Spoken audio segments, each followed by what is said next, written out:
Mr. Vice President. Good to see you. Thank you all. What a welcome. Hello, Athens. Yeah.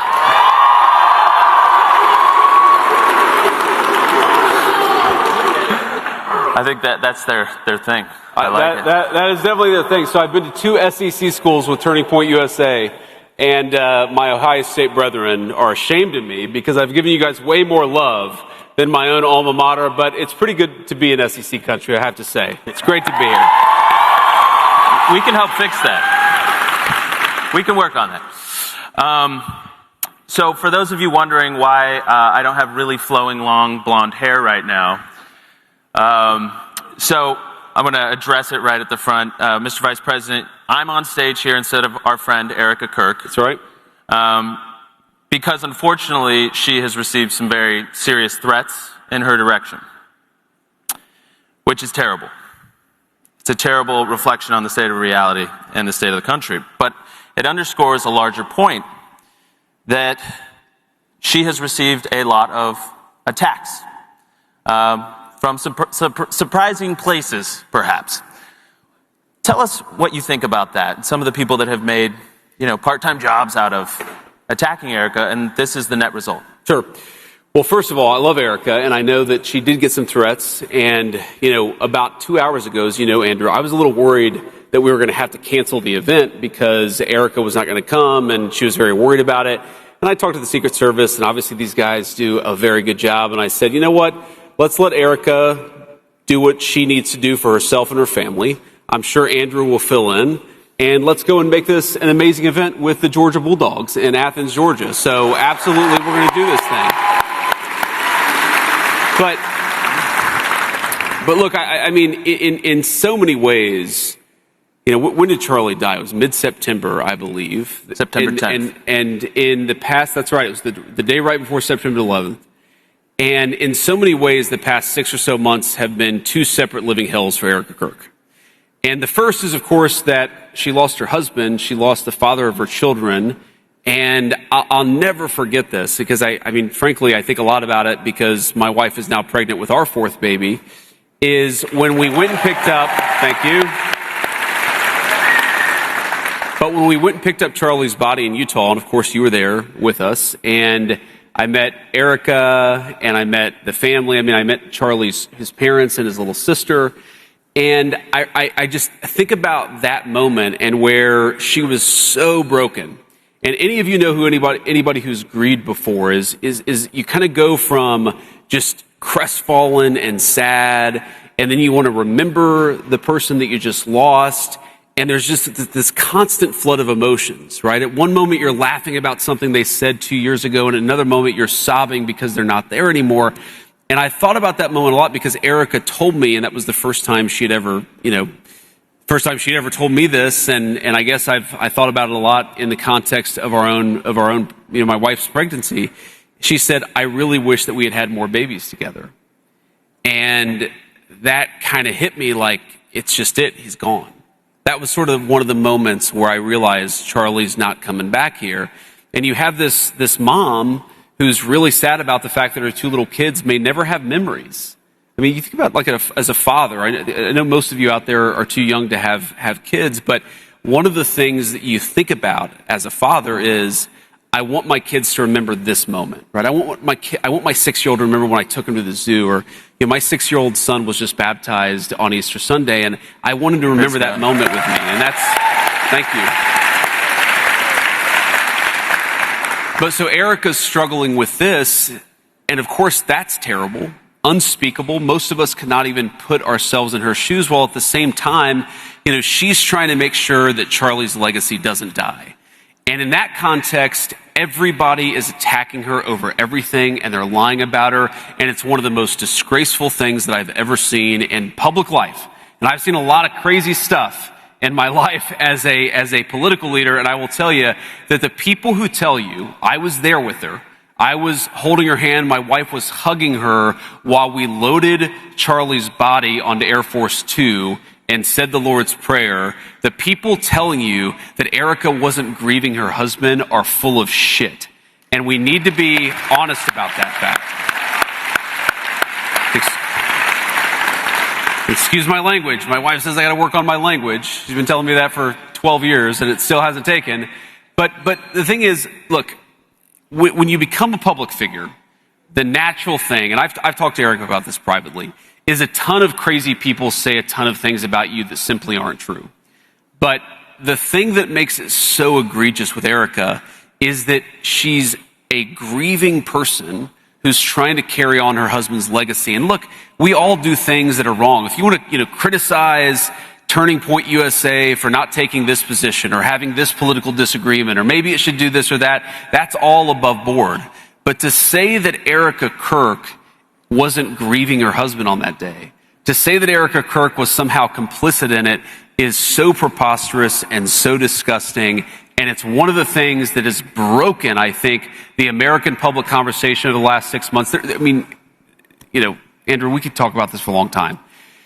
Charlie's absence, I felt it so many times in so many different ways. There have been so many times where I wanted to call Charlie and say, man, you've got to call this person, or man, you've got to put this event together so we can help this candidate, or just to bounce ideas off of as a friend. There have been so many ways in which I felt that void. But one of the ways in which I felt that void is that it's like the response to Charlie Kirk dying, the response to Charlie Kirk getting assassinated by a left-wing furry lover, is the response should have been, let's go after left-wing violence and terrorism. Let's defund the networks of left-wing violence and terrorism. That's what we've been doing in Washington, D.C., and that's what we've been fighting for every single day. Savannah Hernandez, of course, was assaulted in Minnesota a couple days ago. I talked to Kash Patel on the way down here, and I said, I assume that we're doing something here. And he said, yes, we've had multiple agents on the ground. We've already talked to Savannah. We're going to use the video to try to go after the people who assaulted her and then try to defund the networks that fund those radicals who are going around assaulting activists. That's what we should be doing.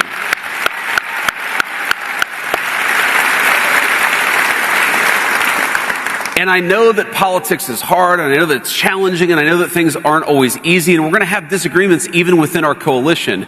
But if you're going after Erica Kirk and not the people who are trying to destroy the United States of America, you're part of the problem, not part of the solution. Yeah, amen.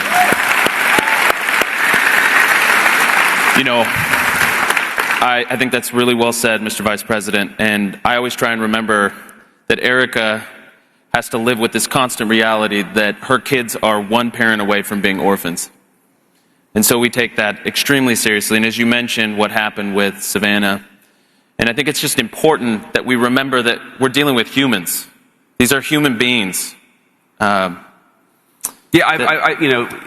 And I've heard some people say, well, Erica was smiling 2 days after Charlie Kirk died or something like that. And it's like, most of us in this room have grieved somebody that we loved. Maybe, hopefully not a spouse who dies in the prime of their life, but when you deal with somebody who's grieving, it's always this weird combination of emotions. It's intense sadness, intense affection. It's, you sort of love that person in that moment, maybe more than you ever have because you feel their absence. You think about all the happy moments that you had and you can't help but smile. And then you remember they're not there and you can't help but sob.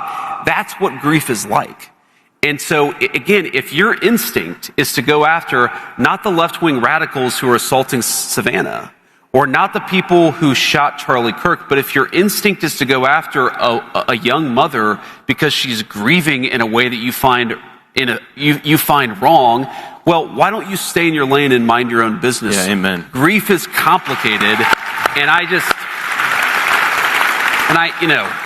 so there's another angle of this, Andrew, which is just so absurd, which is that people will say that Erica, she's been doing this or she's been doing that, and I would be doing something different. And it's like, first of all, that's fine. Like, if you want to criticize somebody because you have a disagreement, disagree with my politics, disagree with something that Erica or Andrew say on the Turning Point podcast, but this desire to go after her for the way she's grieving her husband, that's the most preposterous thing I've seen in a very long time, and I've seen a lot of crazy stuff in politics. Amen. Thank you for saying that, Mr. Vice President. So I think this segues very well into our next question here. You are a practicing Catholic. You're, despite your language, you're attempting to be a faithful Catholic. That's right. I think it was well placed, if I, Thank you. if I may appreciate say. it. I'm sure you've seen that the Vatican and the Pope and the President have been in the news yes. lately. So as a Catholic, what does it feel like to be, in the middle of that? I thought I was going to get easy questions. This is kind of a tough question here. Nope, no easy ones there. So here's the thing about this. So first of all, you will sometimes hear people say, well, the Vatican, the church, whether it's the Protestant church, the Catholic church, they should preach the gospel, they should ignore public policy. I actually don't agree with that. I actually think that it's a good thing when Christian leaders, whether they're Catholic or Protestant, part of preaching the gospel is talking about how the gospel applies to the issues of the day. So I've never been one of these people who say that you should never have, Christian leadership not talking about politics, or frankly, political leaders not talking about their Christian faith. But I do think that we have to remember that, each of us has our own role. I'm the Vice President of the United States. The fundamental way I understand my role is that I'm trying to take the lessons, the moral truths that are rooted in Christianity, and I'm trying to apply them to a whole host of complicated real-world scenarios. Thank you. So my job is to apply moral truth to try to do the best thing for the American people. That's my job, and that's the President of the United States' job, and of course, he's the person who leads our administration. The Pope's job is to preach the gospel. Okay? And again, I think that sometimes in the context, it doesn't bother me, even when I disagree with him.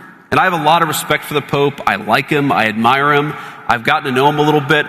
It doesn't bother me when he speaks on issues of the day, frankly, even when I disagree with how he's applying a particular principle. So the most obvious example is, it has frustrated me that some of the Catholic clergy have attacked mercilessly the Trump administration on immigration. It is a constant idea that somehow everything that the Trump administration does when it comes to securing our borders is inhumane. And my constant response to that is, how is it humane to allow drug traffickers and sex traffickers to bring little kids across the southern border? Amen. How is that humane?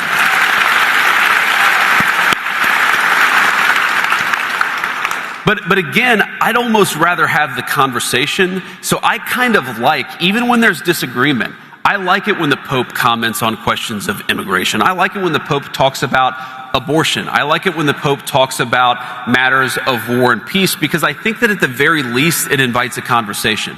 So I think some people, their reaction to this is to say, well, he shouldn't have said that. And look, there are certainly things that the Pope has said in the last few months that I disagree with. Let me just take one very concrete example related to this conflict in Iran. So the Pope said something where he said, and I'm gonna try to remember the exact quote, but he said that God is never on the side of those who wield the sword. God is never on the side of those who wield the sword. I'm pretty sure that he said that exact statement. Now, on the one hand, again, I like that the Pope is an advocate for peace. I think that's certainly one of his roles. On the other hand, how can you say that God is never on the side of those who wield the sword? Was God on the side of the Americans who liberated France from the Nazis?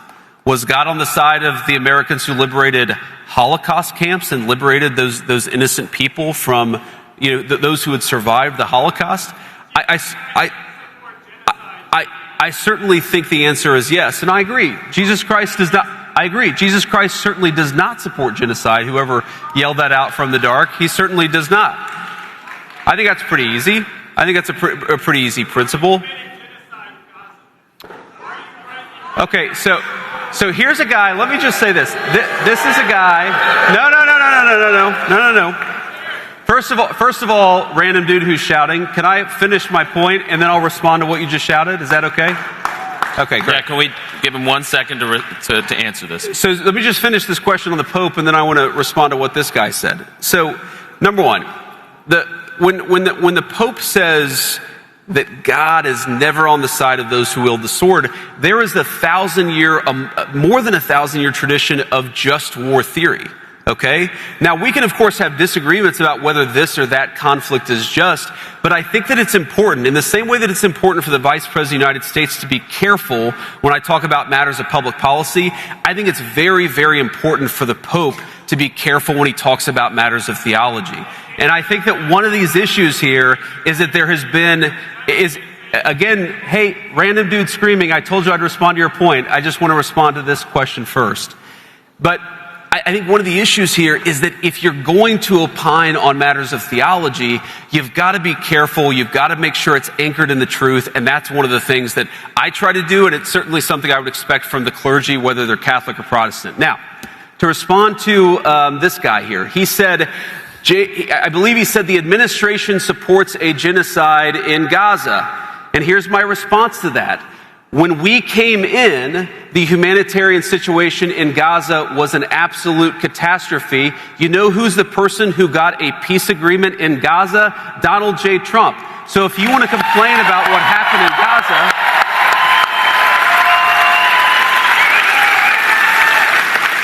so if you want, sir, to complain about what happened in Gaza, why don't you complain about Joe Biden and the last administration? We're the administration that solved that problem. And by the way, not only was our administration like the administration that solved the problem, but the president. Excuse me, sir. Right now, you see more humanitarian aid coming into Gaza than it has any time in the past 5 years, because we have taken that situation seriously. And that's one of the things that I'm proud of about our administration, is whether it's there or Thailand and Cambodia, we have consistently tried as much as we can to solve these problems, not just complain about them like the guy who just ran away angry.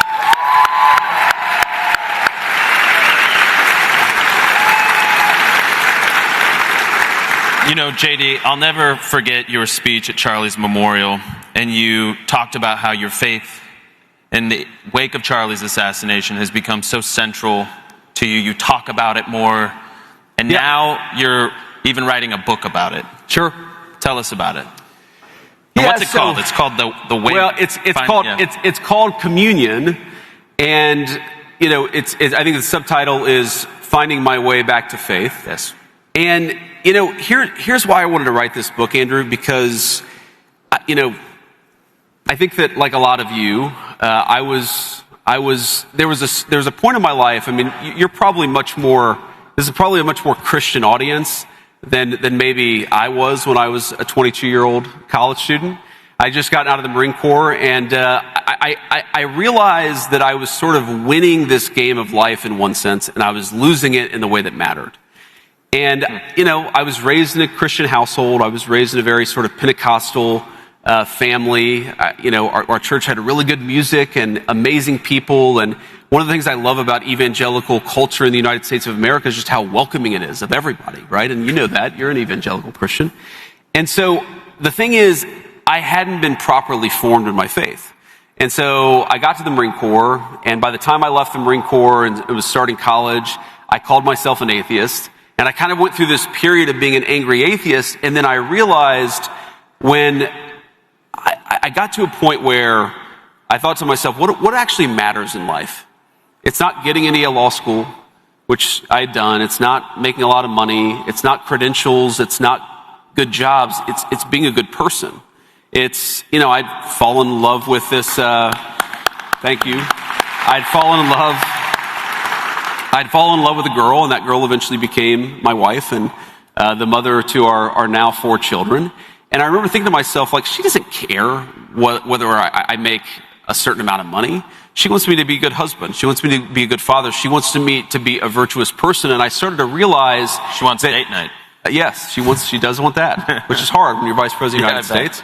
But what I realized is that the philosophy of secular liberalism, it was achieve. Get as many credentials, make as much money as possible, and that left me feeling empty.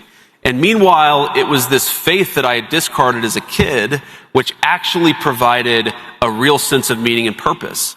And then I talked to a priest, and this priest was like, you know what? If you think that the Christian faith is right about all these moral questions, maybe it's right because there's a witness element to it. Like maybe the fact that it's right about morality and about virtue and about sin, maybe that means it's also right about the fact that Jesus Christ was the Son of God. Maybe it's also right that Jesus Christ died and rose from the dead on the third day. Like maybe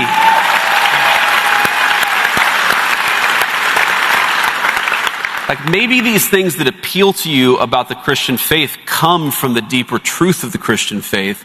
And that kind of got me down a pathway of where eventually I was baptized and became a very devout Christian. And at this point, amen.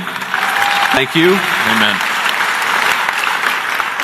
But I thought, first of all, a lot of people have asked me about that journey, and I thought, what better way than to sit down and actually force myself to write it out? I actually started writing the book back in 2017, right after Usha had our first baby, my son Ewan, who's now 8 years old. And so I've been kind of writing it off and on since then. And, a little bit Charlie's death, a little bit just being in the public eye, but mostly just I've been at this thing for 10 years, and I was like, it's finally time to get it out there. And so I put the finishing touches on it, submitted to the publisher a couple of months ago, and it's coming out in June. So, buy the book, Communion. I love that. Not that wasn't also really riveting, but we're getting to the part of the interview that I'm really excited about. You are working on fraud. You're the fraud czar. Yes. How many bad guys? Yes, we can. How many bad guys are we going to get? I mean, that's the way there's a really nice framing of this question that I worked on. No. I want to know, what's the progress? Tell us about it. Well, we've already gotten a lot of bad guys. And this is, one of the things I'm very proud about is that, people don't just want talk. They want action. They want us to actually go and arrest the people who committed fraud. And that's happening. We're starting to do that. Good. And that's a good thing. And a lot more is going to be happening in the future. But actually, who's been amazing on this is Dr. Oz, Mehmet Oz, who runs the Center for Medicare and Medicaid Services, because so much of the fraud in our system is people who are defrauding Medicare and Medicaid. Let me just give you a couple of examples. So we have in South Florida, we have entire companies that sell medical devices. They sell prosthetic knees and they sell prosthetic hips. And you know that they've received hundreds of millions, some of them billions of dollars in government funds, and they've never shipped a single product. They're just set up by fraudsters, and there are so many of them, and many of them haven't. There are like over 100 of these companies that haven't shipped a single product. Okay, I'll give you another example of fraud. So this ridiculous situation with Somali fraudsters in Minneapolis, in the Minneapolis area. So you have a program that exists to help autistic children get the resources they need, to help their parents, find them a ride to school, or if they need after-school support to make sure their parents have what they need. And that program has been defrauded by Somali fraudsters who will go in, who will say that we have 3 kids, every single one of them is autistic, there's no verification from the state of Minnesota, so that family will receive tens of thousands of dollars from the taxpayer, and then the autistic children in Minneapolis who actually do need those services, the money's not there anymore because it's been taken away by fraudsters. We've completely stopped the funding to that program, and we basically told the state of Minnesota, you don't get any more of our money unless you verify that you're taking fraud seriously. So we just turned it off. But what Dr. Oz, working with some of the people in our Department of Justice, found is that in Southern California, you had all these people who were engaged in massive fraud against the Medicare system. You had just tons and tons of people getting rich off fraud. And so we had our weekly fraud check-in call 2 weeks ago, and Dr. Oz called in, but he's like, hey, I got to go because I'm about to hop on the bus and we're going to go arrest a bunch of fraudsters in Los Angeles. And I was like, that's exactly what I want you to do. By all means, get off the phone. So we're doing a lot of that stuff. And I think one of the biggest things, and the most important things we're doing on this, Andrew, is that there was sort of in the Biden administration, probably intentionally, but regardless, this attitude of, if you were committing fraud of under $1 million, you were committing fraud of under $1.5 million, we're just going to look the other way. And the approach that we've taken in the last couple of months is no amount of fraud is too big or too small. If you're defrauding the taxpayer, you ought to go to prison, and anybody who's helping you ought to go to prison too. That's great. I mean, I think this is one of the absolute slam dunk issues. How many of you guys out in this audience care about American taxpayers getting ripped off? Right? This is like a 90-10, 99-1 issue. The guy who was shouting at us earlier, he doesn't care at all about people getting ripped off by fraud. But, you know, I think it underscores a bigger problem, right? Because there's a lot of young people in this room, okay? A lot of you had some very formative years ripped off as well during COVID. You didn't get to do prom. Absolutely. You didn't get graduation. There were so many things taken from you. And, you know, you entered into the college years maybe with a really anemic workforce environment, inflation, historic, life's expensive. What do you tell young people right now that even right now they're wondering, what's the future that I can get? What's the career I can get? Can I afford to have a family, kids, buy a home? What's your message to them right now that have big questions ahead of their future? I think my message to young people who are wondering whether they can afford a family, whether they can afford a home, whether they can afford, you know, kids and the American dream is, you guys have every right to demand more of your elected leadership, and my job is to make it as possible for the answer to that question to be yes. And fundamentally, the question you should ask your politicians is exactly that. Are you pursuing policies that make it easier for me to afford a house, easier for me to get a good job, easier for me to get a good education, and easier for me to raise my family in safety and security and comfort? That is the fundamental issue. And the thing that bothered me so much about the last administration, you know, there are all these like unique policies that I could sort of point to that were disastrous, and a lot of them were absolutely terrible. But so much of it goes back to housing and immigration and the connection between the two. Under the 4 years that Joe Biden was president, housing literally doubled in value. Meaning, if you're a young person trying to buy a house, it costs twice as much as it did before. And you layer on top of that higher interest rates. That's just in 4 years. Nobody can afford that kind of inflation in the housing market. And one of the biggest drivers of it is the fact that we let in tens of millions of illegal aliens. People who shouldn't have been here, who are taking homes that ought by right go to you and your generation. And so what have we done in the Trump administration? We've shut the border. We've kicked a lot of those people who have come into the United States. We've kicked them out of our country. And importantly, we have actually instituted a ban on institutional investors buying up American homes. Because I don't want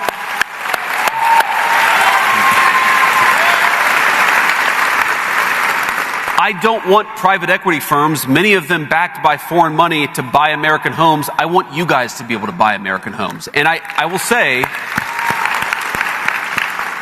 and I say this not to brag, because I think you guys should be impatient. When a politician comes to you and tells you, I've done all these things, you should be asking, good, now go and do more. That's how I think of my job. I don't wake up and say, oh, we did something really good last week. I think to myself, we did something good last week, now let's go do more of it, or let's go do something different. Because maybe the statistic that I'm proudest of in the entire Trump administration is that over the last 8 months, rents and home prices have come down. Not stayed the same, they have come down. And what I think of as our ultimate ambition is that after another few years of this administration, of stopping private equity barons from buying up homes, from kicking out more illegal immigrants, from securing the border, what we're going to see is housing that is much more affordable, and then we're going to keep on building on it year after year after year, because the American dream should not be sold to the highest foreign bidder. It belongs to you. Yeah. That's so well said. And a lot of the people in this audience will know that this is one of the issues near and dear to Charlie's heart as well, to make sure that you guys could afford the American dream, that we thought about you first as a country, and so thank you for saying it so well. Naturally, we have to ask about what's going on in Iran. Sure. So, but I just want everybody, I want to give the Vice President his due here, because you have been to Europe in the last week, then you flew back to the United States, only to fly back across the globe to negotiate in Pakistan, to come back, and somehow we called him, we're like, are you really going to come to Georgia? And he's like, I'll be there. So I want to give him a big round of applause. Thank you. I mean, may I just say, that's almost Trumpian level endurance. So, do you know what time zone you are and how many hours of sleep did you get? I have no idea what the hell time it is right now. And it's kind of good, actually, because you just run on coffee, and then you sleep when you can, you wake up when you have to, and you just drink a whole lot of coffee. And, you know, look, it's the job that I asked for, but yes, I will say, look, I think that, let me just say, U.S. young people, and I want to make some observation because it made me think of something, which is that young people in the United States, but particularly young Americans in the conservative movement, I think that we have a tendency to get too black-pilled. And here's what I say by this. We have a tendency to get too cynical, too pessimistic. Like, I'm sure that I've said mostly things that you agree with, and I'm sure that I've said some things you may not agree with, and you may not agree with everything that I say about the Iran negotiation, which I will get to answer your question. But here's fundamentally the issue. When you see a politician, or you see a political movement, or you see an administration that isn't doing what you want to do, I think you have two choices. You can say, to hell with those people, and check out of the process. Or you can say, you know what, I'm going to get more involved. I'm going to make my voice heard even more. I'm going to pressure that administration to do exactly what I want them to do because they got my vote, they earned my vote, but they can't take it for granted. And I've seen some of this, you know, on various issues. Like for example, I recognize that a lot of young voters don't love the policy that we have in the Middle East. Okay, I understand that. I also know that we've secured the border. We've lowered housing prices now for 8 months in a row, and there's going to be more to come beyond that. We've made America energy dominant, which has lowered electricity costs and things like that. We've made it so that we have the lowest murder rate in 127 years.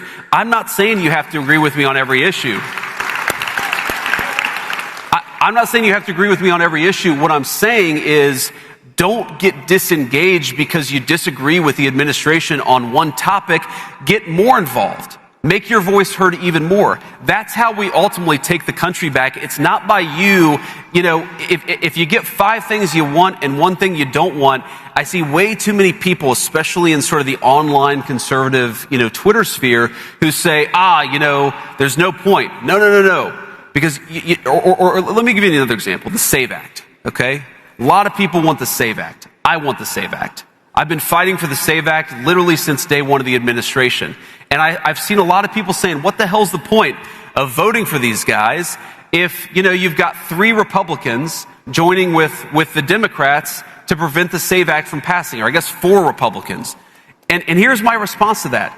Yes, it is annoying to me that there are only 45 or 46 Republicans who will fight politically to get the SAVE Act passed. But you know what?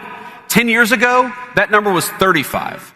So the answer to frustration is engagement. Don't give up on this process. Get more involved in this process and demand more from people like me. That's how we take our country back. I just think it's important to say that. That's such a good point. How the Senate is such an example, as frustrating as it is, but you were part of that new wave of new thinking, of new energy, a new generation. Yes. And there's so many new voices that are bringing real change to the Senate. I mean, we're 1-2 elections away from maybe having it all the way around. 100%. And I understand people get frustrated at it. I get frustrated at it, but it's a lot better than it was 10 years ago. And frankly, 10 years ago, it was a lot better than it was 10 years before that.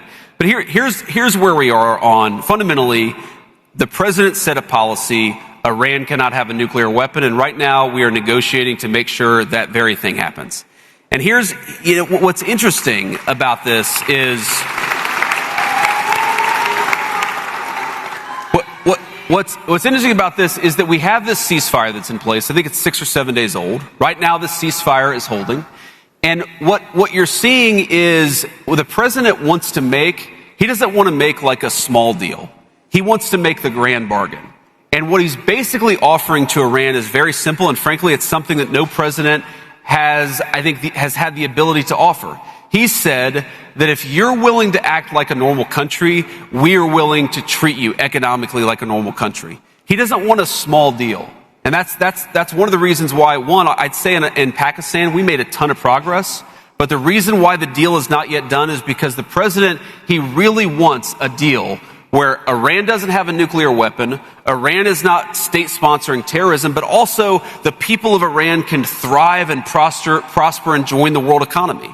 And that's the trade that he's offering. He's saying, if you guys...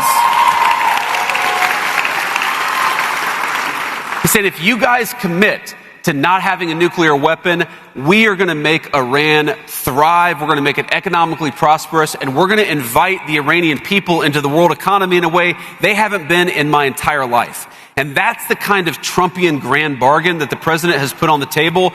Man, we're going to keep on negotiating and try to make it happen because it would be great for the world. It'd be great for our country. It'd be great for everybody. So I'm going to keep on fighting to make it happen. Yeah. Just a few more, and then we've got a few please. questions I know we have some questions from the audience, too. My one question is, when you looked across from these Iranian negotiators, what did you make of them? Did you get the sense that they really were the right people? I mean, I'm assuming you guys know this type of thing, but... Yeah, I mean, look, you never know. The United States had never had meetings at that level with the Iranian government in 49 years. Wow. Like, it's a meeting that had never before happened. Not Democrat, not Republican. We had never had a meeting like that where you have, the person who's effectively running the country in Iran sitting across from the Vice President of the United States. That had never happened. And what look, honestly, after 49 years, there's a lot of course, mistrust between Iran and the United States of America. You're not going to solve that problem overnight. But yeah, I think the people we were sitting across from wanted to make a deal. And I know the President of the United States told us to go out there and negotiate in good faith. That's what we did. That's what we're going to keep on doing. So you never know, though. Yeah. Right? I mean, I've sat across from United States senators that I thought I agreed with, and, you don't know with those people, right? I won't say who. You can guess. But I feel very good about where we are. Great. All right, so this is the last one from me. Now, a lot of people make a big deal about illegal immigration, and we should. It's terrible, right? And this administration has made historic progress on that issue. I think you don't get enough credit for it, and the problem with immigration, illegal immigration, is once it's not a problem anymore, our memories are about 6 days long, and we move on to the next thing. But what about legal immigration? Sure. And reforming it, correcting it, addressing abuses? Because I look around here and I see a bunch of American students that want jobs, that want homes, that want a space in this country, and I think reforming legal is so critical. Maybe talk about some of the reforms that this administration has done specifically on the legal front. So this is exactly right. And this is 100%, I think one of the first pieces of legislation I sponsored in the United States Senate was effectively to get rid of the H-1B visa, because I cared so much about this when I was in the Senate. And yes, it is the case that Congress has not exactly come along. There, again, to my point about the United States Senate, there are far more people who are sponsoring that legislation today than there were 10 years ago, but it's not nearly enough to get it through. But just through administrative action, I don't think people realize this, the number of new H-1B visas is down about 90% in the United States of America. Like, that's something that we accomplished purely through administrative action. And again, it's something I cared a lot about. It's something the president cared a lot about. So, there are other things too. There are ways in which, our visa system is taken completely advantage of. One of the biggest loopholes in American immigration, legal immigration policy, and I'll never forget my debate against Tim Walz, where the moderator tried to fact check me because I said this person is an illegal immigrant. It's like, no, actually, they came in as an asylum claimant. And it's like, if you came in on a fraudulent asylum claim, you are an illegal immigrant, whatever the hell somebody from CBS says that you are. And the asylum process was, there were literally millions of people coming into the United States every single year on false asylum claims. We have those claims down something like north of 95%. So there are all of these things that you can do, purely through administrative action.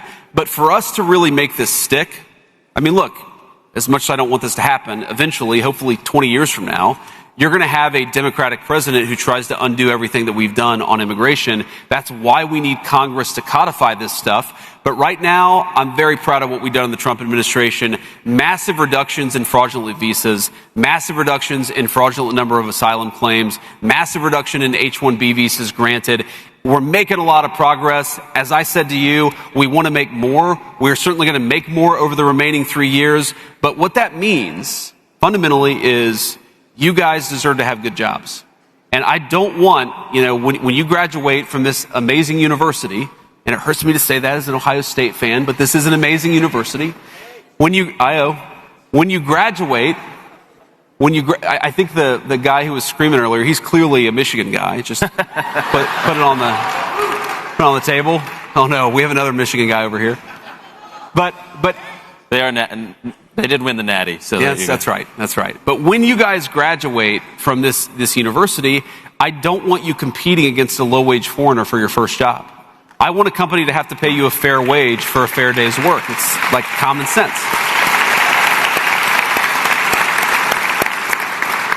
But to do that, you really have to do reform of the H-1B and other, it's not just the H-1B, a number of the other visa systems. We made a lot of progress, but man, I would love a Congress. And you guys advocated. Ask yourself, I mean, you have a Senate primary going on right now.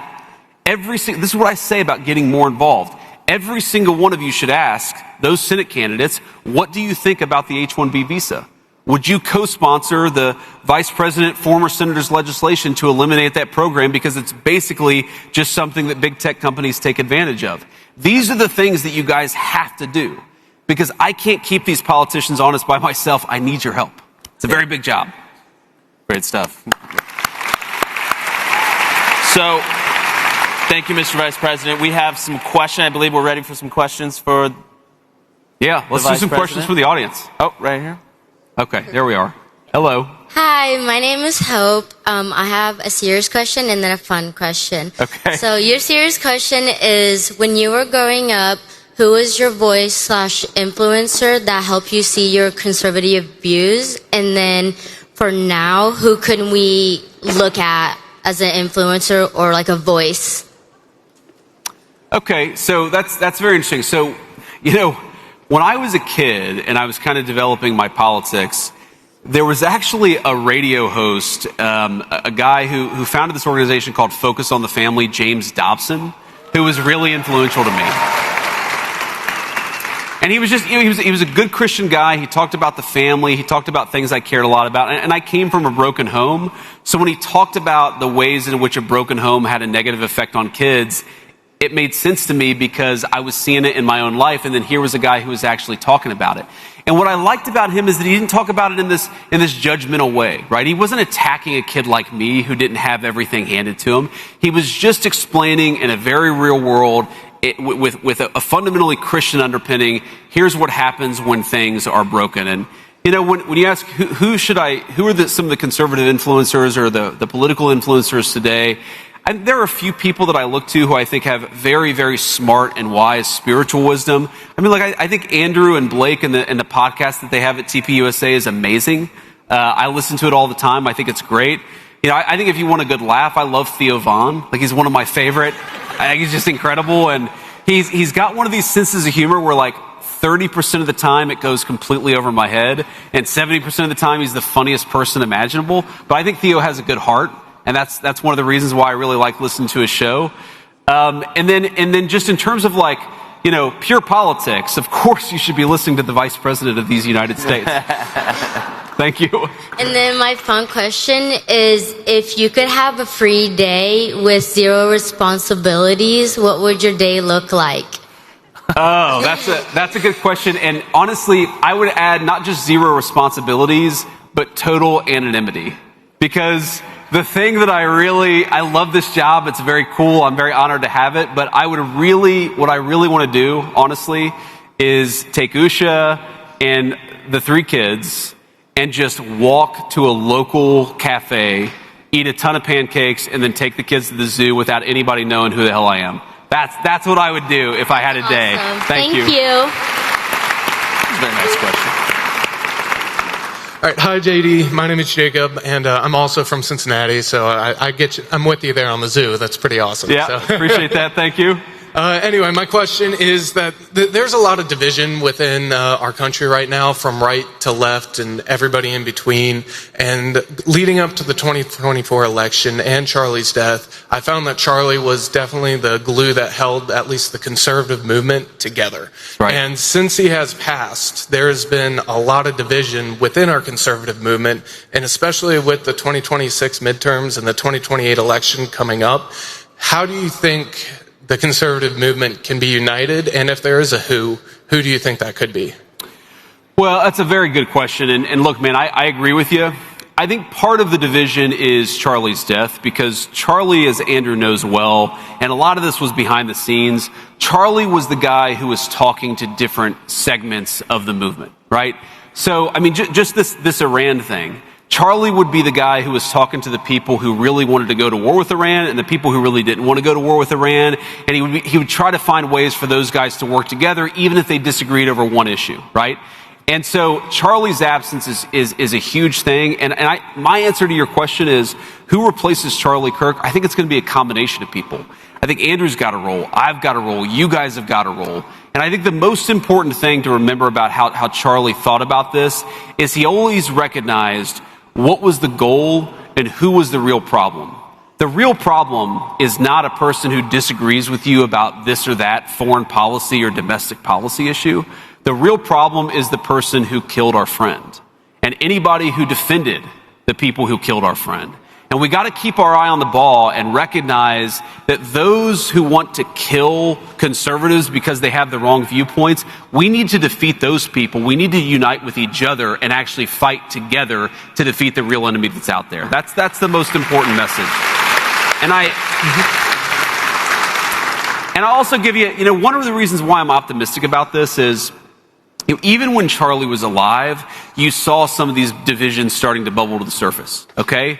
And I remember, Charlie died in September of 2025. I hadn't been vice president. I'd been vice president for all of 8 months when Charlie lost his life to an assassin's gun.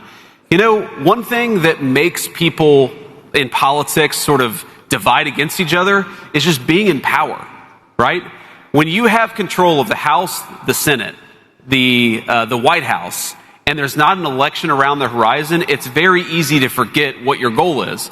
Well, starting in a few months, we're going to have primaries that are over, we're going to have candidates on the ballot, and we're all going to need to get out there and work hard, because the people who want to kill Donald Trump, the people who want to throw Donald Trump in prison, the people who murdered our friend, and then the people who celebrated it afterwards, those people are trying to achieve political power. We cannot let them, and we have to unite to make sure that doesn't happen. Amen. Thank you, JD.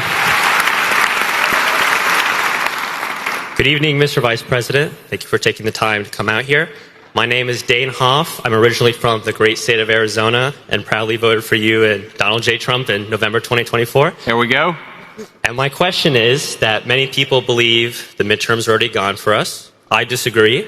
So what is the game plan to win the midterms, and what's the strategy to maintain the coalitions Trump won in 24? So number one is, I totally agree with you. The idea that midterms are gone is preposterous. And if you go back to 2018 and you look at the polling picture in 2018, that was Trump's first term. And what it showed is that Republicans were getting crushed in the generic ballot by 10, 11, 12 points. The worst polls right now, the worst polls, not all of them, the worst polls have us down by 5 or 6 points, okay? And what happened in 2018 is that as we got closer to the election, and again, the right kind of unified in the face of an election campaign, what happened is those margins narrowed, and the Republican Party did much better than expected in 2018. It wasn't a great election by any means, but the idea that this is done now, it's ridiculous, and frankly, it's cynical, pessimistic garbage pushed by people who want us to completely give up. Don't give up. We got to keep on fighting. That's the fundamental and most important thing, is the people telling you to give up on the midterms are the people who want us to lose the midterms. Don't listen to them. But what's the game plan? You asked what the game plan is. So I'll give you a little good news and a little bad news on that, because the bad news and the good news about the modern Congress is, whether you agree with this or not, the districts are so gerrymandered, there aren't that many battleground congressional districts left. Like if you go back to 2014, where I think Republicans won like 80 seats in the House, that's not going to happen. Elections like that don't happen anymore. So what we got to fight is 20 or 30 districts where there's actually some real competition in those districts. We got to put a lot of resources. We got to knock on a lot of doors. We got to get out the marginal Trump voter. Because one of the things we saw in 2024 is a lot of our voters, they're dedicated, they love the president, they don't show up in midterm elections. So we got to knock on as many doors and make sure those people get out and vote. We have a game plan, but the House is going to be determined by 20 or 30 seats. We just got to win as many of those as possible. And yes, we can win the midterms in 2026. Thank you. And we should say what's happening in Virginia, you know? Exactly. I mean, and then this is the thing. Democrats always overreact. They always overreach. They always do crazy things. And there are districts where, MSNBC will say, well, this district, Donald Trump won it by 20 points, and then, this guy only won it by 12 points. That means everything's terrible. You look in Virginia, or look at some of these other places where, Kamala Harris won it by 4 points, and now Republicans are winning by a few points. There's a lot of reason to think that we have a good chance here. We just got to keep on working at it. Sorry, next question. And the redistricting. Make sure if you're watching in Virginia. Yes. Yeah, sorry. Virginia, vote against the Obama-Spangenberger redistricting plan. Yep. Vote against it. And frankly, the polls are moving in our direction a little bit. We just got to get out there and defeat that ballot measure. Hi, Mr. Vice President. Thank you so much for being here. It's truly incredible that you can come all across the world and then just be in Athens.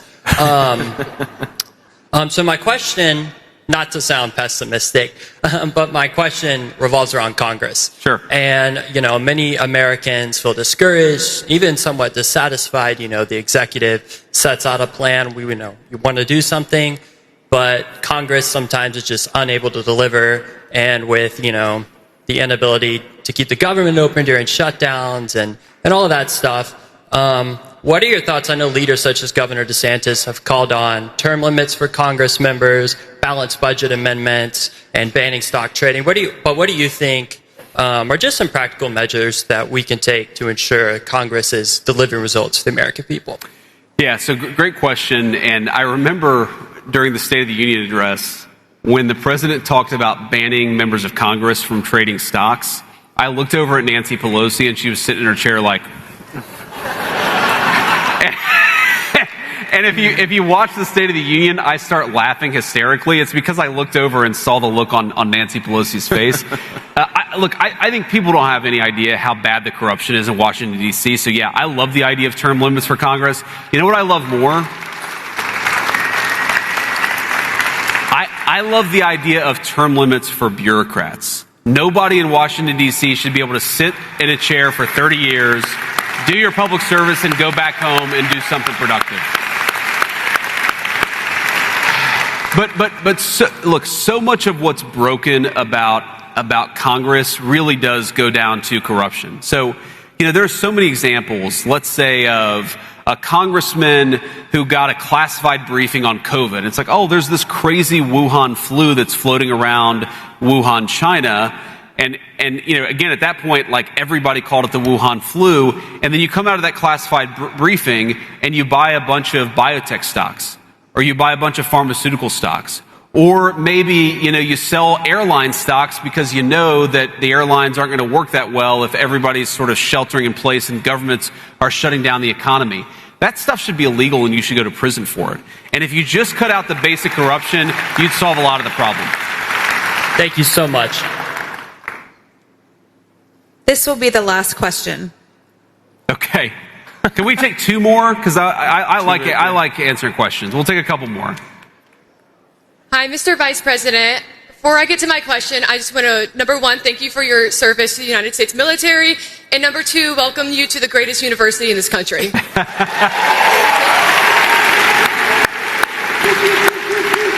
Thank you. My question is, as somebody whose parents adopted 3 children from the foster care system and coming from a broken household yourself, we have seen different sides of a somewhat similar narrative. How would you respond to somebody who says that the only way to succeed in this country is to come from a generationally wealthy family? That's a good question. Wow, I didn't expect that one. Well, first of all, it's just not true. And I think that one of the things that, a very powerful thing that somebody told me, is that, disadvantage and unfairness, it is true. Not everybody started at the exact same place. Some people were dealt a much worse hand than others. But what somebody, again, this person gave me a very good piece of advice and said, no matter what hand you were dealt, you have the responsibility to play it as well as you can. And I think that for me at least, there was something empowering for me about recognizing that, yeah, my life wasn't as easy as most other kids. Like, I wasn't born with money. I wasn't born with parents who had connections, but I still had a responsibility to God. I had a responsibility to myself to play that hand as well as I possibly could. And that was very empowering to me. So I think first the message is, look at the stories. Look at Clarence Thomas. Look at all the people in the United States who have come from very humble beginnings and achieved great things. You can believe, as I do, that we have to do a lot better job by the young people of this country, while at the same time knowing that you are the master of your own destiny. Never give up on yourself, and never believe that you're a victim of circumstances, because when you believe that, you will be a victim of circumstances. Thank you so much, and go Dogs. She's All right. trolling you with that. I know. Hi, Mr. Vice President. Hello. My name is Esther. This is so cool. So I know, like, the whole H-1B thing you talked about, but I am also a daughter of a legal immigrant who came here on an H-1B visa. Sure. So my mom and my dad, we've been here for over 10 years. I was born here, well, more than over 10 years. I'm 20 years old. Sorry, I'm a little nervous. That's okay. Take your time. But, like, for people who have been here on H-1B visas, it's been really hard, like, getting the green card based on everything with quotas and everything. Like, my family, we're from India, the quotas are so bad, and they're still open, and they're taking the money. How do we fix the immigration system for people who have been waiting for the green cards for so long? And they're not getting it in time, because a lot of people don't know it, during the Biden administration, to get a green card, it would have taken my family 150 years to get a green card. Sure. So how is the Trump administration, like, trying to fix that for people who have been here, are paying taxes and doing a lot of stuff that citizens do, but they can't do a lot of things that citizens do? Like, we're also looking for the American dream. Like, my parents, they send me to private Catholic school, even though sometimes we used to live paycheck to paycheck. So how is the Trump administration going to fix that for, like, people like that? Sure. So let me just offer a couple observations there. So one, I appreciate the question, and two, what I would say is, you heard me talk about H-1B fraud, because I think there is a lot of fraud in the H-1B system. And I think you can believe, on the one hand, that there's a lot of fraud in the H-1B system, while also believing that there are people who have come to the United States in the past who have enriched this country. And look, I'm married to the daughter of immigrants from India, and, I love my in-laws, and they're great people, and they've been great contributors to the United States of America. But I also think that when you become an American citizen, whether your family has 9 generations of lineage in the United States, or whether your family has 0 generations of lineage in the United States, one of the responsibilities that we must expect of citizens, and of course, it's always hard to talk in specifics about your situation because I don't know about it, but one of the obligations of citizens is that you have to think about the best interest of the country, and not the country you came from beforehand, and not of any sort of any group that you came from. You've got to think of yourself as an American. The system only works if everybody thinks of themselves as an American. I remember having this conversation with my father-in-law, who's an amazing guy, and and it was actually during a Senate event that I had done, where I had somebody who came up to me, and I'm sure a great person, like a wonderful person. It was a Ukrainian American in Cleveland, Ohio. I was campaigning for the Senate. There are a lot of Ukrainian Americans in Cleveland, Ohio.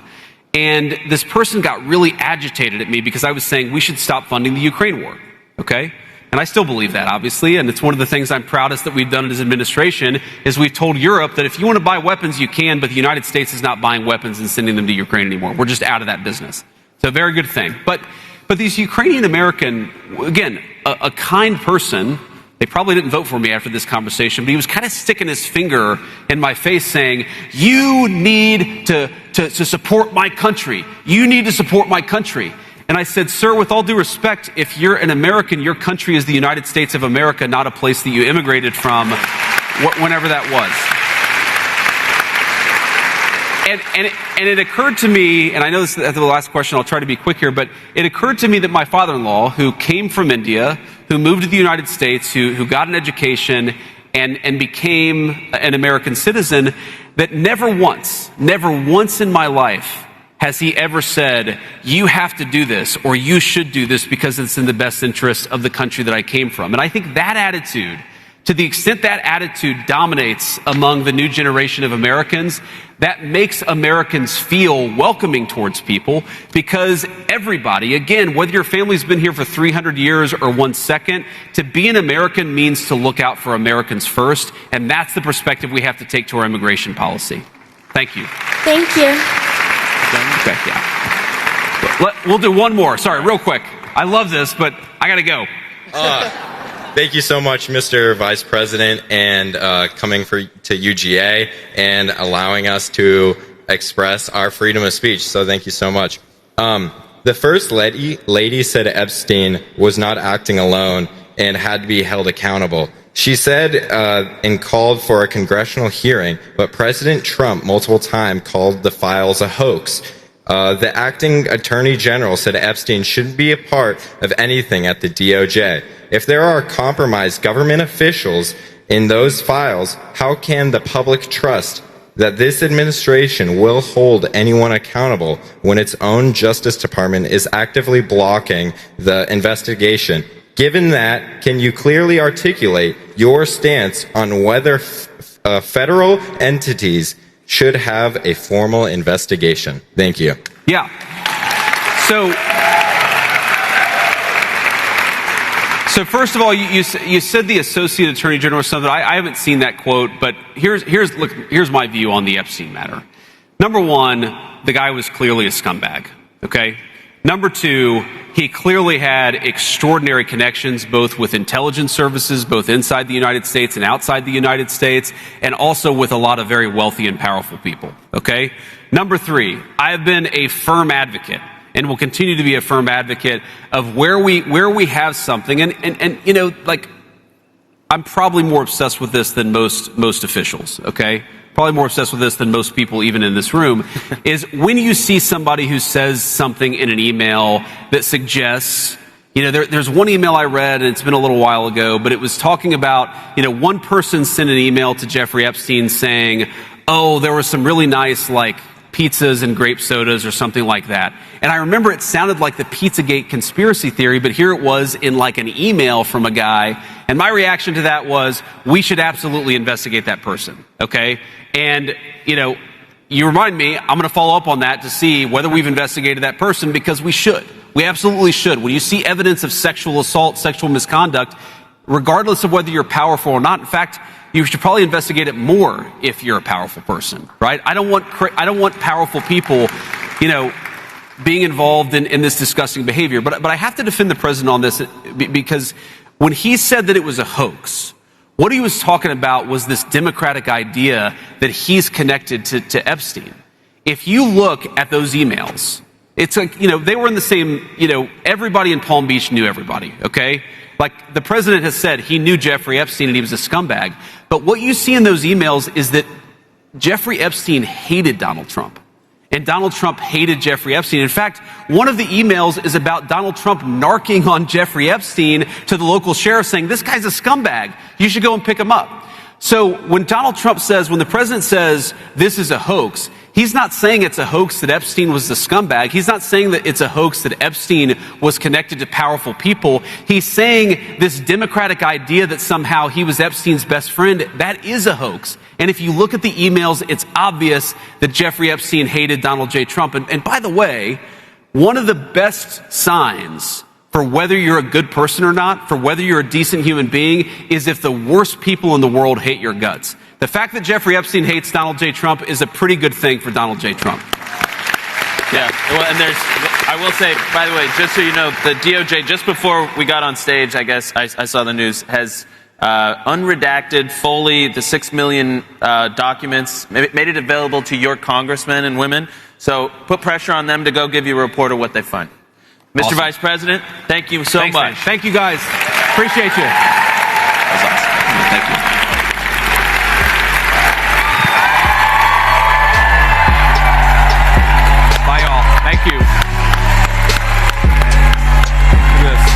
fathead. Yeah. Bye. Thank you all. Go this way.